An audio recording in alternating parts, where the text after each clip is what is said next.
जय हिंद दोस्तों, नमस्कार। आइए आज सुनते हैं एक साधु की कहानी, जो चाहोगे सो पाओगे। इससे पहले मैं अभिमन्यु आर्ज आप सभी को मेरा नमस्कार।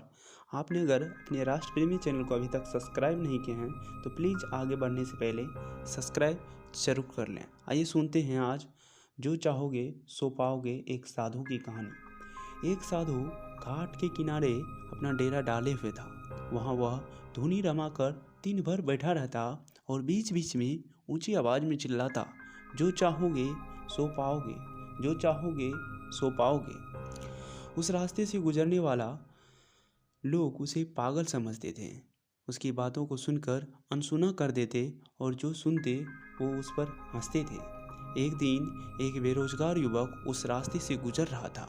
साधु की चिल्लाने की आवाज़ सुनकर वो उसके पास गया। वो सुन रहा था, जो चाहोगे सो पाओगे, जो चाहोगे सो पाओगे। ये वाक्य सुनकर वह युवक साधु के पास आ गया और उसने पूछने लगा, बाबा, आप बहुत देर से जो चाहोगे सो पाओगे चिल्ला रहे हो। क्या आप सच में मुझे वो दे सकते हैं जो मैं पाना चाहता हूँ? साधु बोला, हाँ बेटा, लेकिन पहले तुम मुझे ये बताओ कि तुम पाना क्या चाहते हो।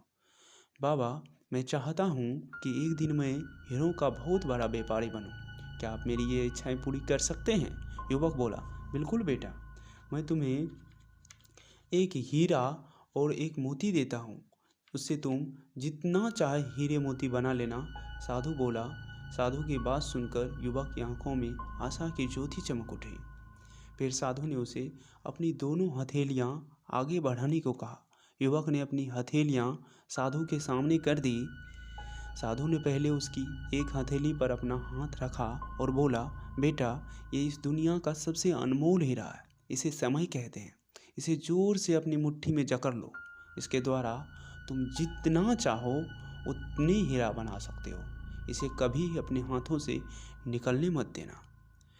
फिर साधु ने अपना दूसरा हाथ युवक की दूसरी तरफ रखकर कहा, बेटा, ये दुनिया का सबसे कीमती मोती है। इसे धैर्य कहते हैं। जब किसी कार्य में समय लगाने के बाद भी वांछित परिणाम प्राप्त न हो तो इसे धैर्य नाम मोती को धारण कर लेना। यदि यह मोती तुम्हारे पास है तो तुम दुनिया में जो चाहो वो हासिल कर सकते हो। युवक ने ध्यान से साधु की बात सुनी और उन्हें धन्यवाद कर वहाँ से चल पड़ा। उसे सफलता प्राप्ति के 2 गुरु मंत्र मिल गए थे। उसने निश्चय किया कि वह कभी अपना समय व्यर्थ नहीं गंवाएगा और सदा धैर्य से काम लेगा।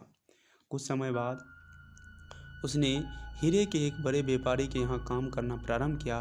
कुछ वर्षों बाद वह दिल लगाकर व्यवसाय का हर गुण सीखता रहा और एक दिन अपनी मेहनत और लगन से अपना सपना साकार करते हुए हीरे का बहुत बड़ा व्यापारी बन गया।